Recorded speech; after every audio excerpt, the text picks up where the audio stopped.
फिर आप कहोगे ऐसा थोड़ी है कि ये बिल्कुल हूबहू है, हूबहू तो नहीं रहा। समझ में आ गया कि नहीं है? और फिर जिसके हाथ में सौंपा उसके राग द्वेष भी काम करते हैं।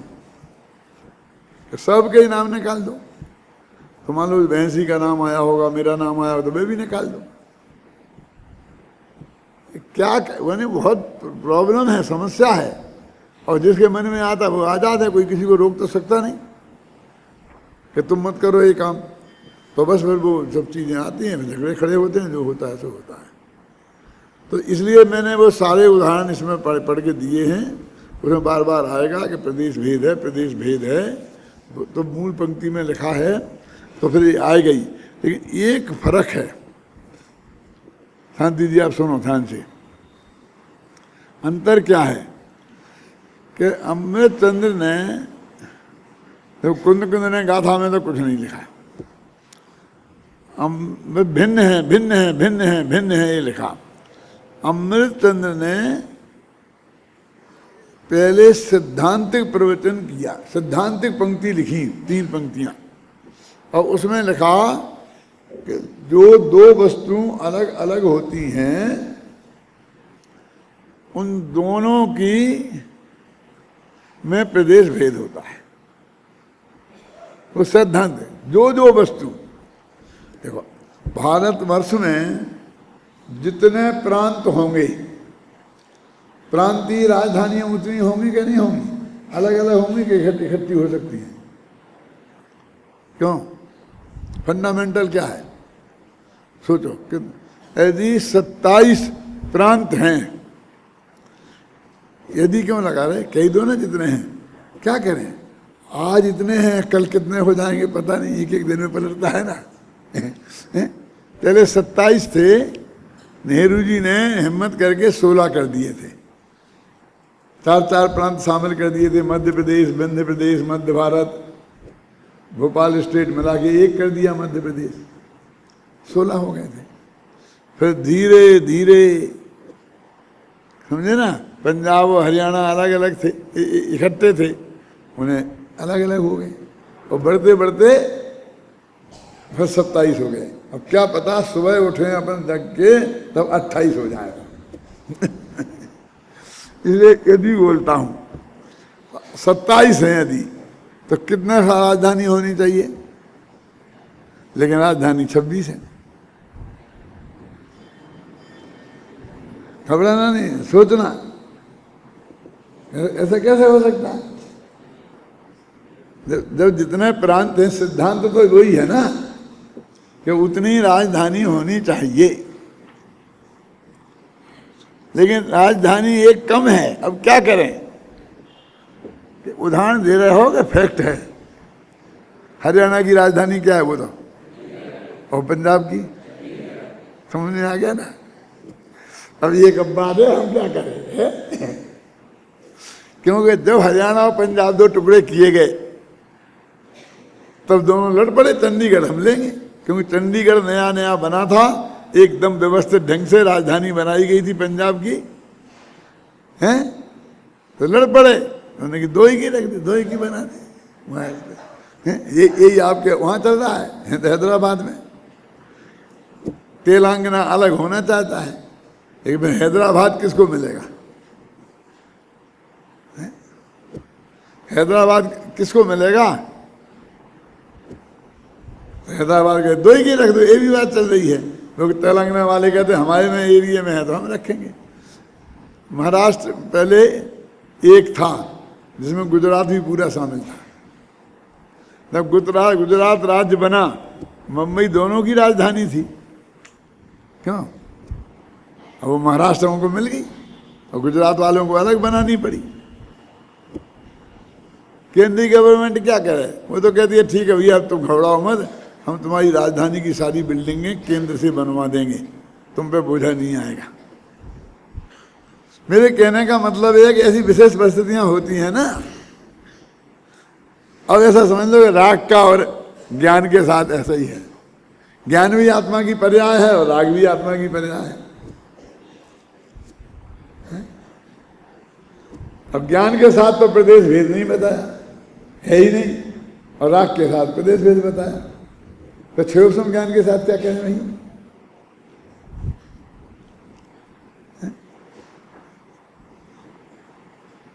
मेरा मतलब ये आप समझो, वो एक जो सैद्धांतिक निरूपण है, सिद्धांत तो यही बनाया जाएगा जितने राज्य उतनी राजधानियां, क्यों, और जब विशिष्ट प्रॉब्लम होगी तो उसके ऐसा समझौते भी किए जाएंगे। इसलिए सिद्धांत जो फंडामेंटल है वो तो यही है कि जिनके प्रदेश भिन्न होते हैं वे अलग अलग होते हैं, और जिनके प्रदेश होते हैं वे अलग अलग नहीं होते हैं। क्या तो अमृतचंद्र ने, तो देखो मैंने बहुत गहराई से अध्ययन किया, वो बता रहा हूं आपको कि उसमें सिद्धांत रूप में तो ये बात कही, फिर बाद में ऐसी नहीं कही कि इसलिए राग के और आत्मा के प्रदेश अलग अलग है। पढ़ो पूरा संस्कृत, पढ़ो पूरी, पढ़ना घर पे जाके पढ़ना। जब फंडामेंटल किया तो उसको घटाना चाहिए ना, अर्थ तो वही है, और इसलिए लिख दिया, इसलिए भेद ज्ञान सिद्ध हो गया। कैसे? क्रोध आदि से, ज्ञानावरण आदि से, और नौकर्म आदि से, ये भी लिख दिया। लेकिन वो पंक्ति नहीं डाली। जयचंद छाबड़ा ने अपने भावार्थ में वो बात डाल दी।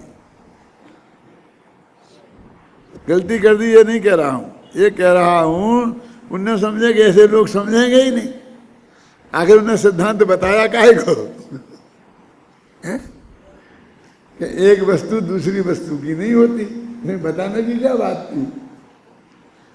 अपन नहीं जानते क्या हिंदुस्तान पाकिस्तान का नहीं है, जीव पुद्गल का नहीं है, पुद्गल जीव का नहीं है, क्योंकि उनमें प्रदेश भेद हैं। जिन जिनमें प्रदेश भेद नहीं होते हैं, इसे पंचांग हेतु बनाओ। पंचांग 3 अंग वाला, पंचांग वाला, ये समझते हो कि नहीं समझते हो? पर तो क्यों पढ़ा, परीक्षा में तो पढ़ लिया होगा ना सब? नहीं, पहली साल में ही है ना कोर्स में। अरे भाई क्या है, साध्य, हेतु, दृष्टांत, उपनय और निगमन है ना, 5। पांचों में घटाओ तो ऐसे ही घटेगा ना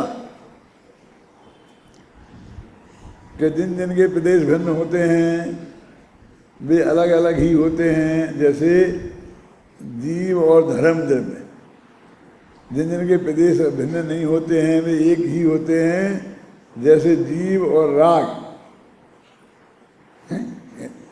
होगा ना, जीव और ज्ञान, ऐसे बताना पड़ेंगे ना। अनुमय व्यतिरेक सब घटाना पड़ेगा कि नहीं घटाना पड़ेगा? तो उनने पूरा घटित नहीं किया, सिद्धांत बता के आगे चले गए, और उन्होंने ये बात कर दी जयचंद जी छाबड़ा ने। जब गुरुदेव ने जयचंद जी छाबड़ा के भावार्थ से प्रवचन किया तो वे भी उसी बात को जो उनने लिखा था वो ये सभी मानते हैं कि अमृतचंद में ही है जी, वहीं से आया है, लेकिन वो इसकी डायरेक्ट नहीं आया है। उनने टीका में नहीं लिखा, भावार्थ में लिखा। अब आप कहोगे ऐसे ज़्यादा भेद करना पड़ता है भाई, ऐसा भेद विज्ञान भी, क्योंकि देखें उसमें कितना वजन है। टीका में होता तो वो अमृतचंद का कथन होता है, भावार्थ में होता तो वो जयचंद छाबड़ा का कथन होता है। अब गुरुदेव सिंह ने जो पंक्तियां पढ़ पढ़ के टीका की सुनाई वो अमृतचंद का कथन है, और जो उन्हें ऊपर मुँह करके प्रवचन किया वो उनका कथन है, उनने जो उसका अर्थ निकाला। क्योंकि ज़्यादा यदि मतभेद खड़ा हो जाए तो दोनों में कंपैरिजन करना पड़ेगा कि नहीं? रोजाना अपने गुरुदेव को सूली पे चढ़ाओगे। गुरुदेव मैंने अपने कांजी स्वामी नहीं, वो तो अपना मेरे हैं इसलिए मैं बोलता हूँ। तुम हर एक को कि भैया न्याय शास्त्र में और कोई उपाय नहीं है, हमको बराबर देखना पड़ेगा कि ये जो हमने पढ़ रहे हैं समय सार, इसमें जो बात आ रही है ये गाथा में आ रही तो कुंद कुंद की है, टीका में आ रही तो अमृतचंद्र की है, जयसेन की टीका में आ रही तो जयसेन की है, पांडे राजमल जी की टीका में आ रही तो राजमल जी की है। मूल को जहां रिपीट किया होगा उसे छोड़ दो। टीका में आ रही तो जयचंद जी उनकी है, और भावार्थ में आ रही तो जयचंद जी की है। समझ गया? क्योंकि जहां अंतर नहीं आएगा वहां तो झगड़ा खड़ा ही नहीं होगा, लेकिन जहां अंतर आएगा वहां इस बात पर हमें गंभीरता से विचार करना बहुत जरूरी हो जाएगा। है ना। नहीं तो मैंने तो सुना था, ऐसा हुआ था पहले। एक महाराज हुए थे सूर सागर, नाम तो सुना होगा। वो 13 पंथ के बहुत अच्छे कट्टर आचार्य थे। शांति सागर 20 पंथ के आचार्य आए थे इधर, तो उस वक्त सूर सागर एक आचार्य हुए, वो अपने 13 पंथ के प्रमुख थे। फिर उनके शिष्य विमल सागर एक अलग हैं जी जो थे, शायद चक्रवर्ती अलग हैं, दूसरे विमल सागर हैं। उनमें में देखो 13 पंथी थे। उन्हें फिर बाद में भिंड वाला कहा जाने लग गया। वो भिंड के नहीं थे, वो शिवपुरी के पास एक मोहना गांव का, वहाँ के थे वो वैसे। फिर उनके बाद और हुए, उनके बाद फिर निर्मल सागर, फिर शांति सागर, और फिर ये धर्म भूषण, कितने कितने हुए, बहुत हुए। इन सब से मेरा संपर्क रहा 5 पीढ़ियों से। तो उन विमल सागर जी ने 5 महीने चौमासा किया था जयपुर का, और वो चौमासा 5 महीने का था, क्योंकि 2 भादों थे। अभाग्य से अभी आने वाला है ना, उसमें भी 2 भादों आने वाले हैं। 2 भादों थे, वो सन 57 वगैरह का था, 57-58 में। तो वो आए, तो उन्होंने समाज के अध्यक्ष से कहा कि हमारे लिए संघ को पढ़ाने के लिए आपको एक विद्वान की व्यवस्था करना पड़ेगी। और मैं वहाँ था तो 21-22 वर्ष का ही, लेकिन हमने कहा हमारे यहाँ पंडित जी हैं, वे पढ़ाएंगे। तो उनने, बैरिस्टर साहब थे वो अध्यक्ष, वे बैरिस्टर भी नाम बैरिस्टर नहीं थे, है ना। फिर वो उनने कह दिया कि पंडित जी पढ़ाएंगे। तो 5 महीना मैंने पूरे संघ को पढ़ाया था। कब? सन 57-58 में, 58-57 में।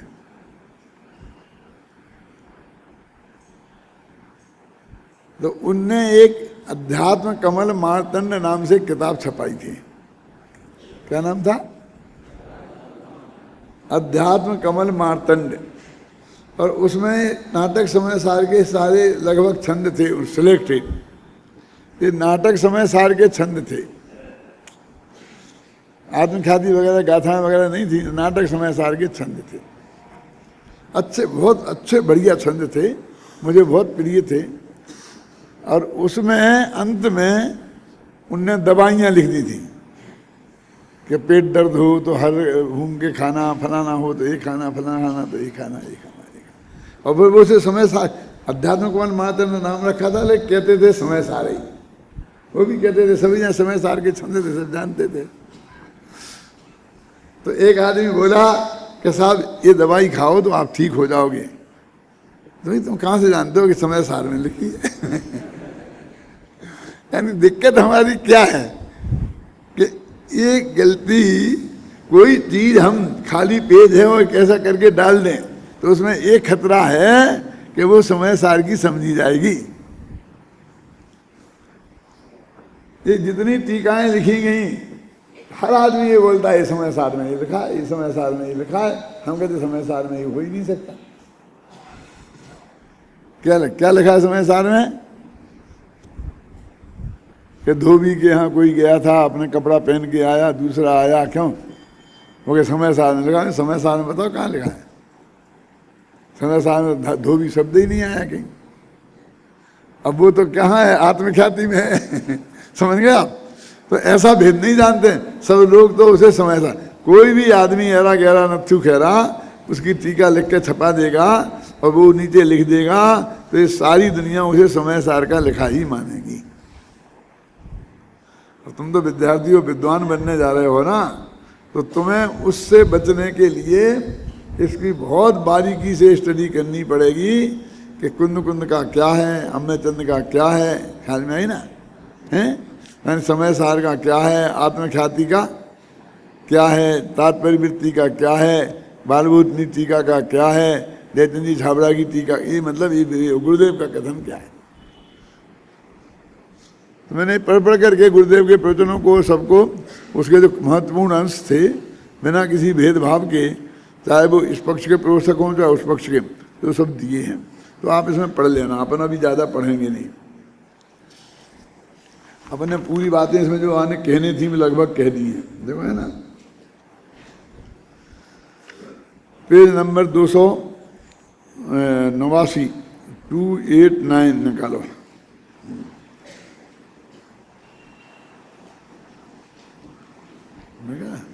इस समय सार में उक्त संपूर्ण कथन पर ध्यान देने पर एक बात स्पष्ट ही भाषित होती है कि इन गाथाओं में उन्हीं बातों को संक्षेप में प्रस्तुत कर दिया गया है जिनकी चर्चा आचार्य देव आरंभ से करते आ रहे हैं। मैंने वास्तव में कोई नई बात नहीं कही। वर्णादि और रागादि, द्रव्य कर्म, भाव कर्म और नो कर्म, इनसे भिन्न भगवान आत्मा है, ये बात कहते आए, वो ही यहाँ कह रहे हैं। अब वहाँ प्रदेश भेद नहीं लिखा है, यहाँ लिख दिया है, तो टीका में आया है, ये लिखा है, समझ गए ना? वो ही बात कहते आए हैं। आत्मा से भिन्न जिन वस्तुओं को जीवाधिकार में 29 भेदों में विभाजित किया था, यहाँ उन्हीं को भाव कर्म, द्रव्य कर्म और नो कर्म में विभाजित करके भेद विज्ञान कराया गया है। अब है ना, वर्णादि से गुणस्थान पर्यंत, तो ये यहाँ रागादि में गुणस्थान भी आ गया, तो गुणस्थान का भी भगवान आत्मा से प्रदेश भेद है, ऐसा आ जाएगा ना उसका अर्थ, समझ गए ना? ज्ञान क्रिया को कर्ता कर्म अधिकार में स्वभाव भूत क्रिया बताकर अनिषिद्ध बताया था, उसका निषेध नहीं करना चाहिए, और यहाँ जानन क्रिया को ज्ञान से अभिन्न बताया जा रहा है। इतना फर्क है, ज्ञान और आत्मा अभिन्न है, ऐसा कह रहे ना। और वहाँ स्वभावभूत क्रिया कहा था। इन गाथाओं की टीका में जो प्रदेश भेद की चर्चा है वह भी इस सामान्य नियम के अंतर्गत ही है कि कौन सा सामान्य नियम? एक वस्तु की दूसरी वस्तु नहीं होती, क्योंकि दो वस्तुओं के बीच प्रदेश भेद होता है। अभी होता है ना कि जैसे यहाँ चंदा लिखा है, पैसा लिखा है, तो लिखा है तो दूसरा आदमी कहता है कि भाई साहब ने लिखा दिया ना, मेरे भाई साहब ने लिखा दिए, बोलते हैं ना। तो फिर वो क्या कहता है, भाई साहब खाना खा लेंगे तो तुम्हारे पेट में चला जाएगा, क्यों? माने तुम दो भिन्न भिन्न वस्तु, अरे हम एक ही हैं, भिन्न भिन्न कहाँ हैं? पत्नी भिन्न, बाल बच्चे भिन्न, दुकानें भिन्न, धंधा पानी भिन्न, रसोई भिन्न बनती है, वो चंदा देने के लिए एक हो गए। ऐसा भेद विज्ञान समझाते हैं कि नहीं समझाते हैं? क्यों? और कुछ अधिक लोलपी लोग ऐसा भेद विज्ञान पति पत्नी में भी कराने लग गए हैं। पति खाएगा तो तेरे पेट में चला जाएगा, क्यों? इनकम टैक्स फाइल तो दोनों की भिन्न भिन्न है। मेरे हिसाब से भाइयों तक तो ठीक है, पति पत्नी में ऐसा भेद डालकर झगड़ा पैदा कराना अच्छी बात नहीं है। तुम जरा से पैसे के लोग नहीं, क्यों?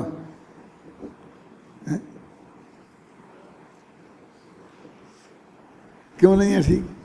अरे भाई कमाता तो एक ही है ना पति, वो पत्नी अलग से कहाँ से देगी? कहने नहीं तुम्हें पता नहीं पत्नियों के पास सब होता है, कहाँ से होता है? कि भी बरसों से पति की जेब काटती नहीं है। वो पतियों को भी पता नहीं है कितना जोड़ लिया है, तो तुम चोरी की प्रेरणा दे रहे हैं, तुम चोरी की प्रेरणा दे रहे कि वहां से चुरा चुरा के तुम दो, क्या है?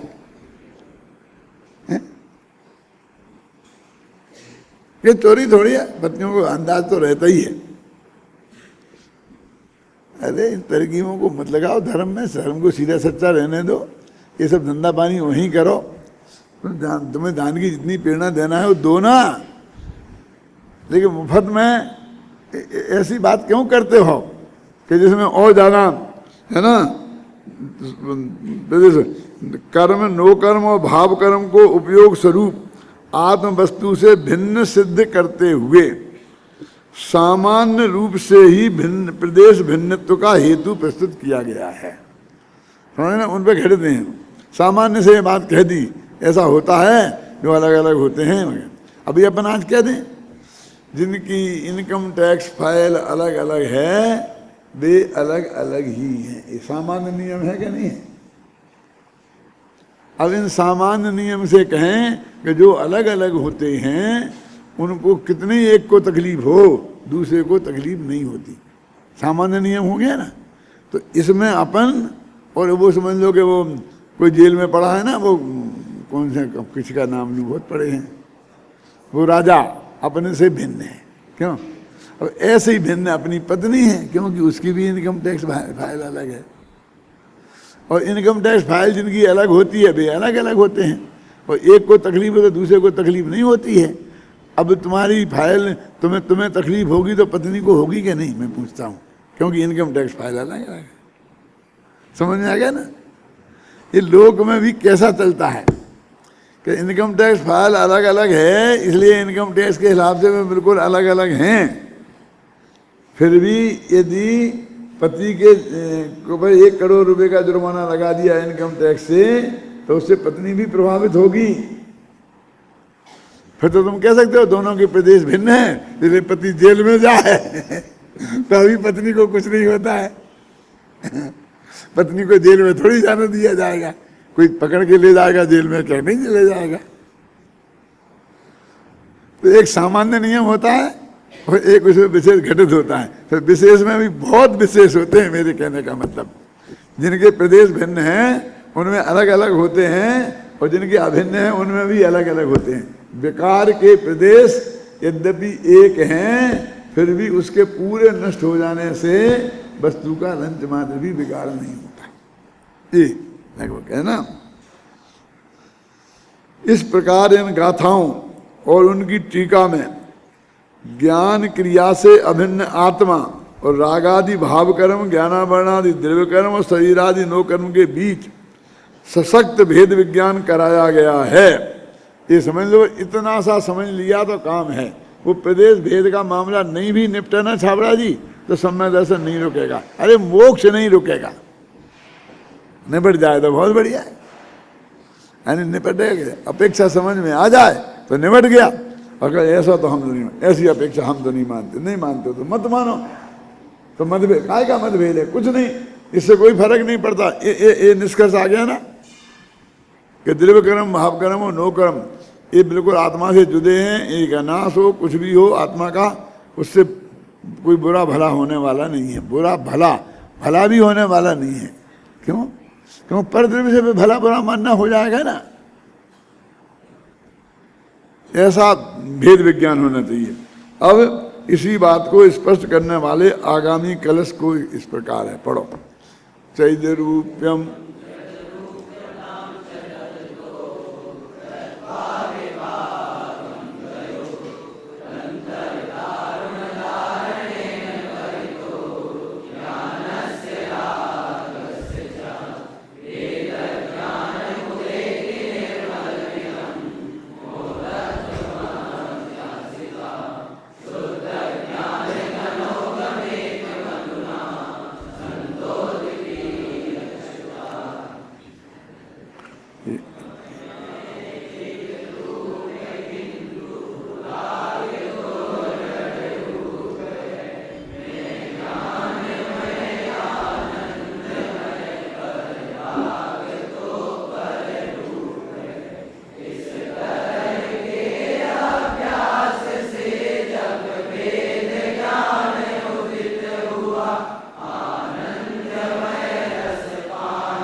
देखो, इसमें एक विशेषता है, विस्तार से तो अर्थ कल करूँगा, अभी 1 ही मिनट बाकी है। लेकिन इतनी विशेषता है कि देखो 2 चीज़ें छोड़ दी फिर, कर्म और नो कर्म। अकेला भाव ही कर्म, राग ही पकड़ा, क्योंकि मुख्यतः तो उद्देश्य उनका राग से भेद विज्ञान कराना है। क्योंकि वो राग के साथ झगड़ा है ना, राग को हम पर नहीं मान पाते हैं और प्रदेश की वजह से, इसलिए तो ये कहनी पड़ी। उनके लिए तो किसी कोई कहता ही नहीं है। तो उन्होंने इसमें निष्कर्ष का कलश है, फिर भी चिद्रूप और राग को जड़ रूप, राग को जड़ सिद्ध कर रहे ना। अब फिर जैसा झगड़ा ये है छाबड़ा जी कि प्रदेश भेद है कि नहीं है, तो वैसे ही झगड़ा तो जड़ है कि नहीं है, इसमें भी है ना। चैतन्य का पर्याय जड़ कैसे हो सकती, बोलो। तो तुमको इसमें झगड़ा लगता है तो वहां झगड़ा क्यों नहीं लगता? शुरू से अंत तक उसे जड़ कहते आए, जड़ कहते आए, जड़ कहते आए, और वो निपट गया तो ये क्यों नहीं निपटेगा? शांतिलाल जी तरक समझे ना? अरे वो जड़ कह रहे थे तो चेतन की पर्याय है, और फिर वो जड़ कह रहे हो, चेतन की पर्याय जड़ कैसे हो सकती है? तो इसलिए वो कहते हैं कि राग तो जड़ रूप है और वो पर रूप है। उस स्वामी से निकाल रहे हैं ना, हमें अपने पर्याय में से नहीं निकालना है। तो बहुत तर्क हैं इसके विरुद्ध कि जो अपने के लिए दुख का कारक होता है उसे अपना नहीं माना जाता, अपने यहाँ पैदा हो करके भी। जो बेटा अपने लिए दुख का कारण बनता है उसके अखबार में निकाल देते हैं, इससे हमारा कोई संबंध नहीं है, जो लेन देन करेगा उसके हम जिम्मेवार नहीं हैं। क्यों जी?